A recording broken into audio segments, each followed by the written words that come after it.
Hey, good afternoon, Paul. So glad to have you with us. How are you?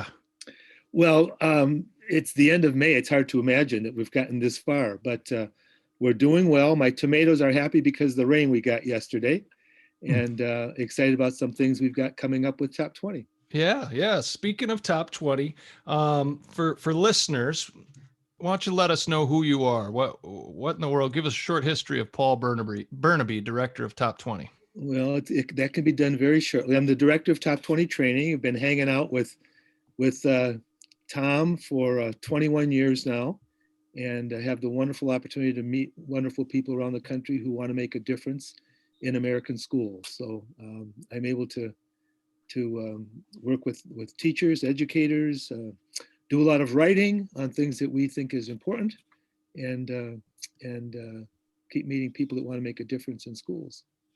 Love it. Love it. Excellent. Well, Tom and I were considering what would be best for this week's podcast, and a little story popped into my head, a true story. And for the listeners, I'm just going to take a little bit of time and lay this out so they can picture the scene. So the scene is like this: beautiful Minnesota spring baseball season, or it could be summer, or it could be winter basketball season. But when Grandpa Paul is at his daughter's children's athletic events, Paul's watching intently at the players. He's loving seeing his grandchildren play.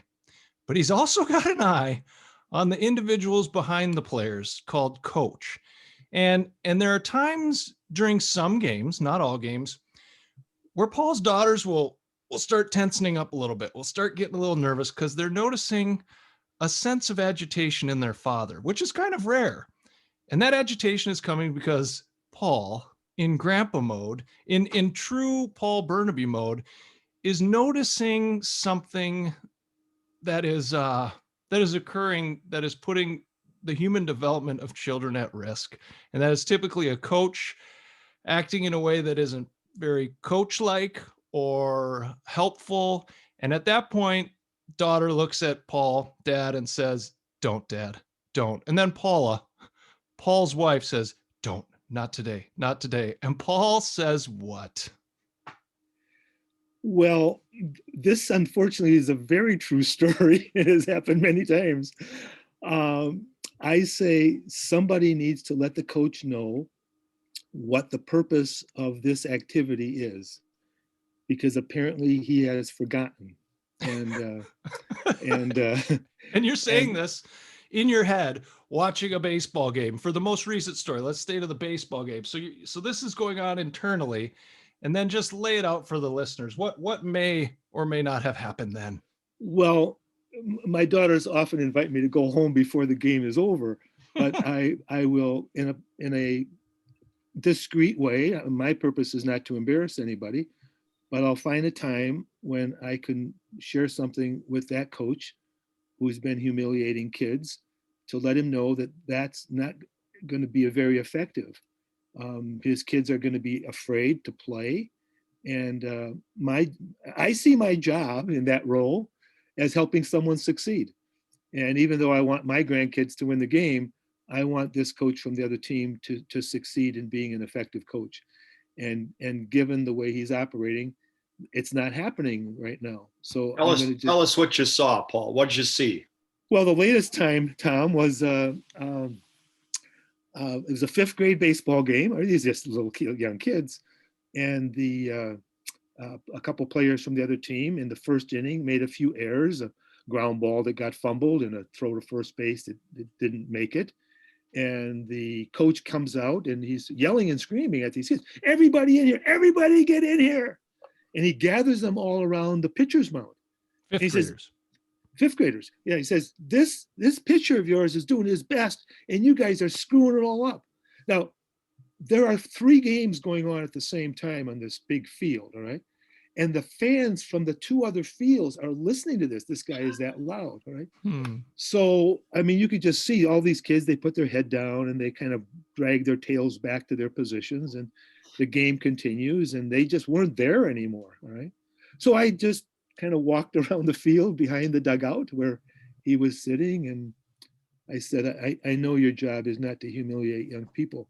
I think this could have been, you want to help them learn from their mistakes. That's one of our top 20 topics, but not in that kind of a way. So that was the latest one. And I want to pause there. You said after this speech the coach gave, they went back to their positions, tail between their legs, and you said they weren't there anymore. So physically, those little kids went to their positions, but they weren't there in the space of their head or their heart. Correct?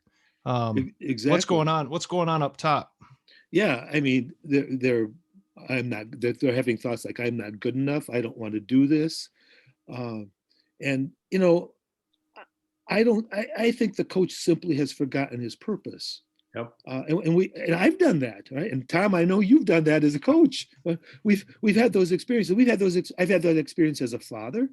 I've had that experience as a teacher. So we do that. We lose sense of our purpose. But we have to be reminded in those moments so that we can get back to doing what we're really supposed to be doing in those situations, which is helping young people grow and have fun playing baseball and developing confidence. So let me frame this. This podcast is really about a transition that's happening right now all over the country. I don't know if it's Japan and Australia too, but school's out. School's out this week, next week, sometime. And we're going to hand the ball now from these professional teachers who have just gone through quite a year.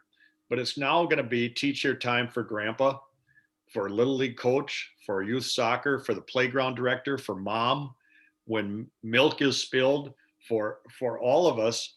Today I'm a teacher. Today I'm working with my 2.5-year-old grandson Sam on the S sound. We're trying to teach him that Sam starts with an S. So the ball is being handed off. And it's a little dangerous, Paul, because this coach you're describing didn't do 4 years of a background in education. Mom gets a kid and the kid doesn't come with a manual, with a like when we buy stuff from Top 20, you buy our stuff, it comes with an explanation of how to do it. So we're all kind of flying by the seat of our pants. And again, we got to remember, human development is our purpose. That's my purpose as grandpa today. Right, Kev? Absolutely.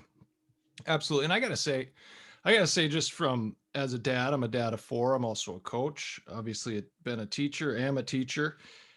Um, it takes guts and true listening to your own purpose and not ignoring your purpose to go do what you do, Paul. I mean, that's impressive. I mean, you're in grandpa mode, but you're also in educator mode. You're in purpose mode, and I think it's everyone listening right now is like, I wish I had the guts to do that. I really do, because I've seen it. And sometimes I'm gutsy and sometimes I'm not. But when people peel away what's really going on and they think about what's at stake, that's when the level of concern gets a little bit higher. You were talking about 5th graders, How about my son Yeah. Colin? My son Colin's my boy Colin is a 2nd grader. He's 8. He's at field day today. I wonder how many opportunities there have been for him to be responded to with someone on purpose or off purpose, and the impact that'll make on him. It's crucial. Well, let me just say something about my motive, because it's somewhat very selfish. But there have been times when I've observed things like we were just talking about, and I didn't do anything about it.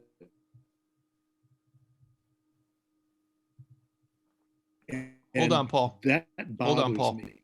Paul. I don't sleep. Hold Yep. on, Paul. Time out. You're pixelated or I'm pixelated. Are you there now, Paul? Everybody looks good to me. Both are good to me. Was he good that whole time? Yep. Okay. It was totally pausing and stuttering here. So I'm going to just say, go back and start with, let me be honest, your purpose, it's a selfish, whatever Sure. you're saying. Okay. Okay. Start there. Okay. And I'm at, what minute are we at? Okay, good. Go ahead. So let me just really be honest about this. I mean, part of why I did what I did is for selfish reasons. There were a lot of times when I've observed things like we were just talking about, and didn't do anything about it. And I don't sleep well those nights. All right. I mean, there should have been a lot of people walking around that baseball field and going over to the dugout. It's a form of abuse. What was happening is a form of abuse. So maybe unintentional, but again, these are young people whose development is at stake, and what they're going to believe about themselves long term is at stake. So yeah, we need to do the best we can in those situations. And even for that coach, I don't think he's feeling good when he's doing that, or 2 hours later when he recalls what he did. Right. So yeah, we need to help each other get on track and focus on what we need to be focused on. If we're coaching, if we're parenting, if we're teaching, because we've all had those moments. My sense is that when that happens, something gets activated in us that I'm not good enough. If I was a good enough coach, the kids would be fielding the ground balls. If I was a good enough parent, my kid would be sitting quietly in church or wouldn't have spilled the milk. All right. If I'm a good enough teacher, then the kids would have done better on this test. So this not good enough gets activated in us, and then this craziness comes out because we stop thinking on what's our true purpose and get lost in something else. Paul, you're right on. I can take it back through. This is Tom speaking now. If you're listening to the podcast, I can relate with this coach because for me, whether I was coaching high school, ninth grade, fifth grade baseball, it was always about me before as my friend says, before Tom bought a ticket to the Clue train. It was always about me, and my self-esteem was hurt when my players would screw up. So I can see exactly what's going through this guy's head if we're going to get him on the psychiatry couch here. Sure. And so immediately, here's problem one, is that every fifth grade coach this summer probably is under this misguided notion that the kids care about winning as much as they do. As much as the coach, you mean? Yeah, the coach needs a jacket with patches or whatever they're doing. So the coach comes in with this idea that this is going to be other kids by being 20-0. That has something to do with the quality of the experience. I kind of doubt that if you ask the kids that would be the first thing they listed is we've got to win 20 straight. I think fun would be listed. I think I'm with my friends would be listed. I think maybe competing might be up there in the top 10, but not necessarily the same purpose that the coach has, and I think I was misguided. I thought all the kids wanted to win every game. So I treated them like that, and it was not good. And in my coaching now, I've had the gift of getting back in the coaching saddle. A lot of what I do now as a soccer coach, but also through all the years I've coached my children as they've grown up or gotten older, has been in large part guided by me being the recipient of not good enough messages when I was a player. When I was a young soccer player, when I was, screamed at by people, when I didn't make this team or that team. And that stuff has really guided me in how I handle my own children, but also how I handle other people's children. Because I'm vitally aware, or try to remind myself, that this game means absolutely nothing in terms of the win-loss category. I mean, what matters is how they walk off that field. What matters is whatever has been developed inside them. And what really matters is, do they want to come do it again? Because that's what we're going for. We want kids to want to do it again, whatever it is, homework, dishes, cleaning up the spilled milk. So that's been helpful for me coming out of the blender of feeling not good enough for a great deal of my life as an athlete. I got a story from the early 80s, Paul, that's similar to yours. I was coaching, I don't know, I had a ninth grade girls team and we were getting hammered by somebody and he was still pressing. I mean, it was embarrassing for my kids. We couldn't figure out how to get the ball to even midcourt. And one of the parents stood up and did a Paul Bernabei. They stood up and screamed at the other coach who had all the starters in. And they just screamed, "There is no C Squad Girls Basketball Hall of Fame." Wow. And I will never forget. And it was just one of those moments where, and the guy immediately kind of got sheepish and started putting, wow. This was screaming though. Finally, it just had it, Yeah. And I'll remember that. I mean, it was like, and by the way, I needed to hear that. at times. But in this case, I agreed with the guy. But I think it would have been more helpful if he'd been telling it to me.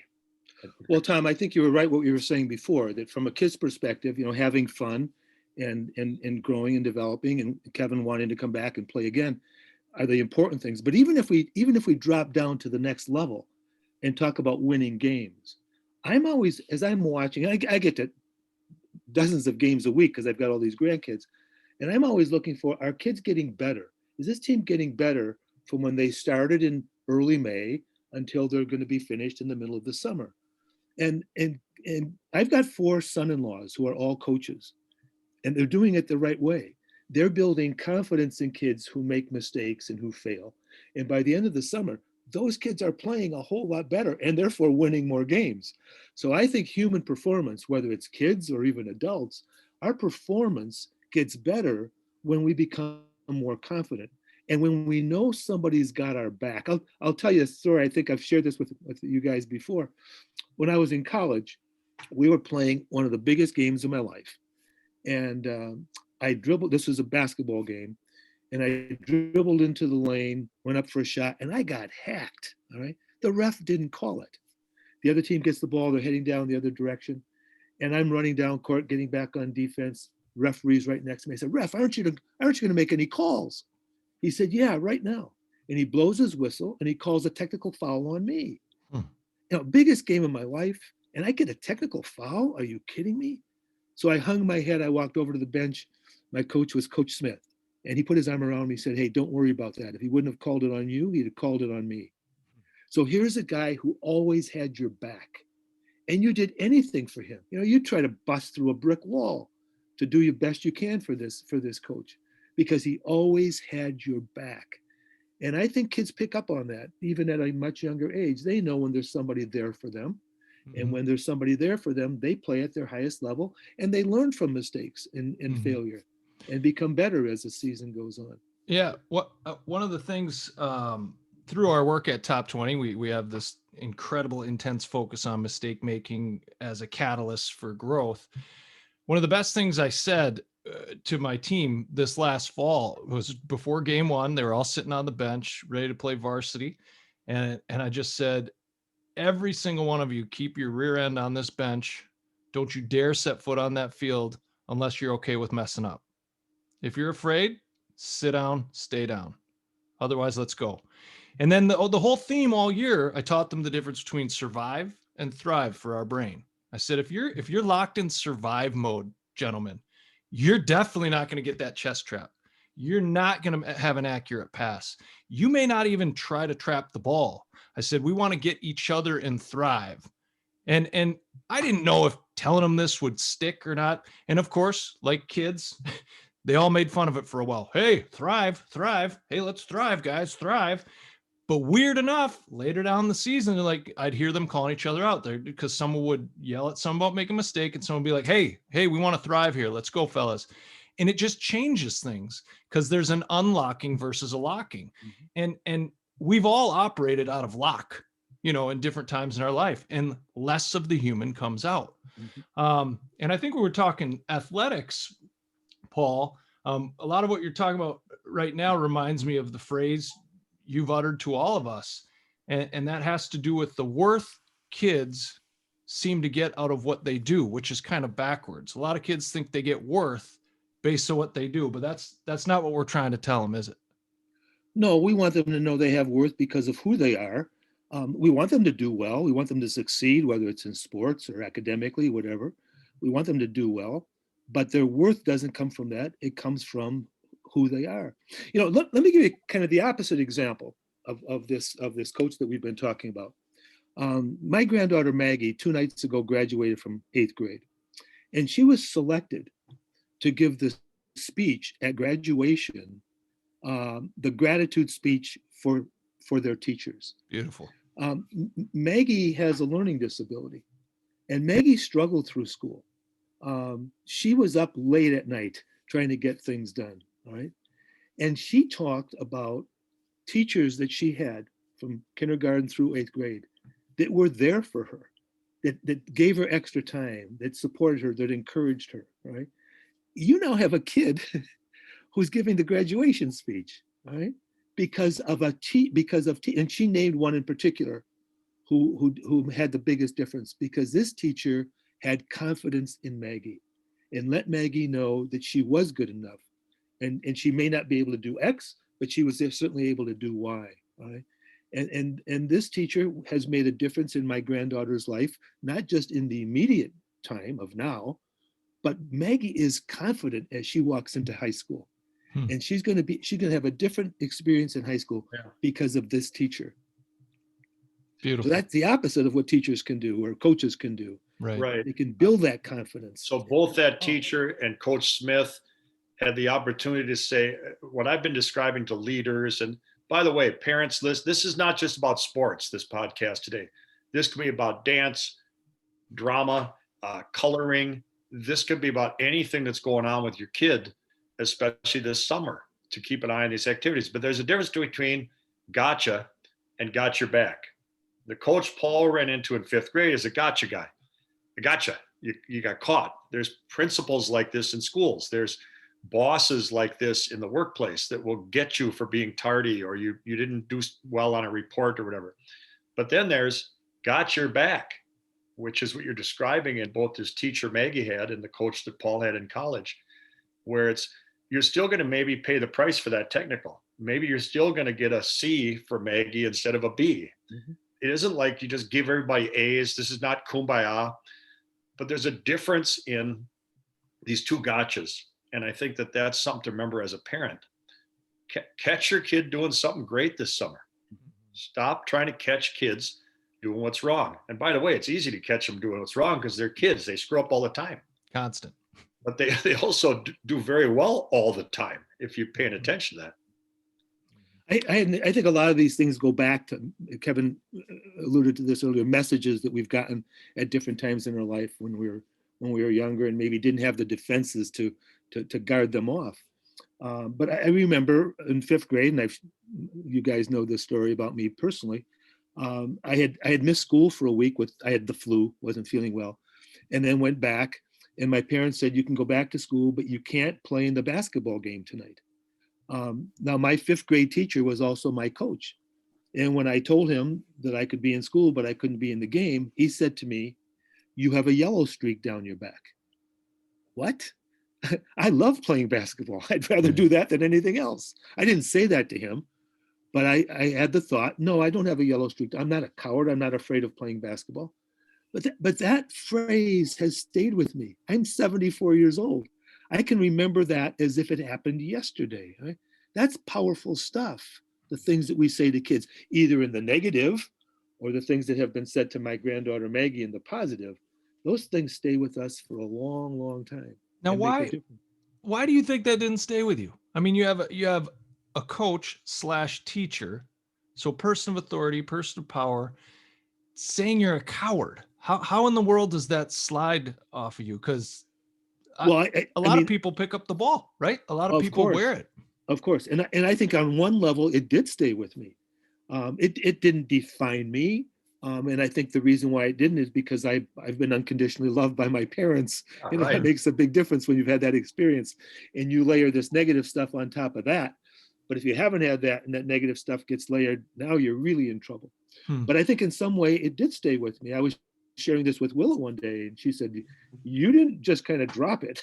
The fact that you're telling me about it today means it's still there to at least some extent. But Paul, you made a good point is you had this unconditional love. If I'm a listener, listen to this podcast right now, I'm a little bit like, well, wait a minute, Kevin, Tom, and Paul, I'm familiar with your work in Top 20. You three have co-authored 5 books about this topic. You've been in school forever. You are like Yoda-like awareness of all this stuff, which is true. But here's the cool part if you're a listener right now. This is not rocket science. Noticing these things, just listening to this 40 minutes today can make a difference for you in what you see tomorrow, what you see next week, what you see at the playground, what you see at the dinner table. This can be picked up on like real quick. And once you listen to this thing today, I think you're going to have a different kind of awareness, whether you like it or not. Right. I think you're going to notice some things. And that's what's cool about this social emotional inner life inside ride we're talking about. Yeah, and the idea is to be more aware of our inside life, our inner life, this ride that's going on, so that we can do some small things like today, talking to Paul, being aware of our purpose, right? Do some small things so that our outer ride is a little smoother. You see, and you're right. It's not rocket science, and the beautiful world of brain research thankfully shows that brains can rewire to an extent. We're not stuck with just who we are necessarily.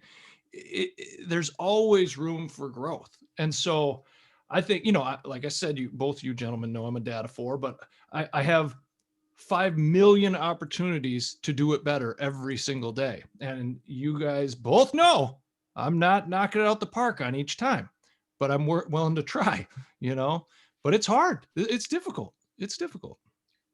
Well, you know what? I think it's easy to forget that there's something else going on besides the mistake or failure.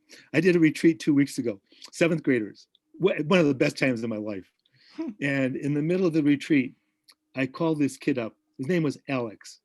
I said, Alex, I want you to show your classmates what it was like the first day you took a step. When you were little Alex, really little Alex, and you took a step. Show us what happened. So this kid really got into it. So he takes a step and he falls down, right? And so now he's laying on the floor. I said, Alex, what'd you do then? He said, well, I got up. I said, okay, get up. I said, then what'd you do, Alex? He said, I took a second step. And then he fell down again, all right? I said, now, Alex, I'm going to ask you to stand up. I'm going to ask you to walk back to your chair. Now, all of you classmates of Alex, I want you to watch what happens. So Alex walks about 20 feet back to his chair and he sits down. I said, do you understand that Alex now, today, can walk all the way back to his chair because when he was little Alex and failing, he was learning something called balance. Was he failing? Yes, he was. But as he was failing, he was experiencing developing this great gift, talent, skill called balance. And because of that, today Alex can walk. All right. So what happens when a kid makes an error on the baseball field or does something in class that we wish they wouldn't have done? There's something in that moment that can be developed, but sometimes we miss that. We don't see that. We just see the error. We see the kid falling down. I'm sure when Alex fell down the first time, that his parents smiled and cheered for him. All right. We have to continue to do that. Find other ways of continuing to do that as kids get into fifth grade and high school and beyond. And even for ourselves, when we make mistakes, we need somebody there to say, hey, I got your back. I got your back. Got your back rather than gotcha. Thanks, Tom. I want to clarify. Yeah, I want to clarify goals and purpose quick too. Go back to Kevin talking to your soccer players on the bench, right? What Kevin was dealing with was purpose there. He wanted to talk about failure, risk, thrive, survive. That's purpose. Now, immediately when those kids did get up, they ran on the field, the ref blew the whistle. Now Kevin shifts to goals, which is in soccer to get some goals. Or don't give them any goals. I mean, it's not just purpose all day. We don't sit around, look at dandelions and talk about kumbaya instead of playing soccer.